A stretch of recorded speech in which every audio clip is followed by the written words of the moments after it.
project that sets these towers up across the state, and the data is publicly available.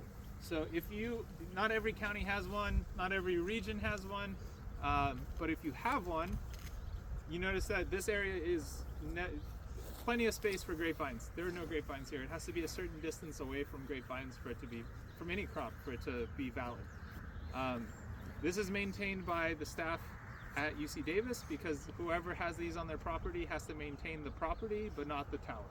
So whoever pays for this, the CIMMYS folks at USGS, they'll come out, I think USGS, they'll come out and they'll do repairs on it and whatnot, but they're not going to take care of the field around it, which is necessary. You need to have the field around it as clean and properly prepped as possible. Part of this is you need a grass crop or some kind of grass around this object, because grass uses some of the worst water users that we have, which is why we don't really have a turf grass industry in California. But that's kind of a basis for how much water use that we can get during the whatever time of year it is. We call it a reference evapotranspiration. So that this is our reference evapotranspiration because it uses more water than any of our crops. Then we can modify our evapotranspiration based on the crop. So this data is publicly available at cimmys.org, or it's water.ca.cimmys.org. You have to register for an account, but once you register for an account, you can download the data in an Excel file for precipitation, annual temperatures, wind speeds, wind direction. There's a lot of stuff on here. And you can download them for as long as the station has existed. So if you live near one of these, you don't really need a weather station for a small vineyard. It might be better just to use those, but just keep in mind this is a service that California provides for agriculture, and it's very useful. Like Napa Valley has 2 or 3 of them, Sonoma County has 4 of them, Mendocino has 1. The problem is then if you're not close enough to it, you can't really utilize that data. So. Yeah, there's also Davis Instruments has a network of their weather stations, and so does the Weather Underground. So it's, there are a few. Yeah, this one is completely free. These are professional. The others are. They're industry. They're good.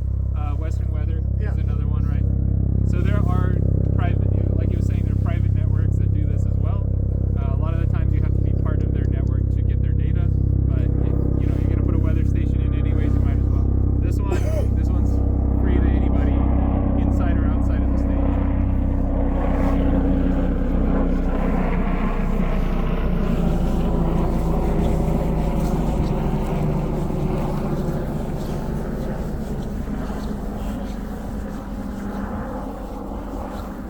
This is Robert Mondavi's property behind me. So a couple people have asked me about tiny grapevines and short grapevines. These are the smallest and shortest grapevines I've ever seen. When the clusters are on these grapes, they're less than an inch off the ground. So if they touch the ground, you can't use them legally. So this is playing with fire. Okay, so the cordon is maybe 1.5 feet off the ground at most, maybe a foot. This is a style that is very European. This is part of, like, we don't have the right soils to grow grapes, but we're still going to grow grapes mentality. And this is how a lot of people used to grow grapes and still grow grapes in parts of the Mediterranean and so on. In California, especially on a valley floor like this, with very good soils and good climates, this doesn't make sense to me.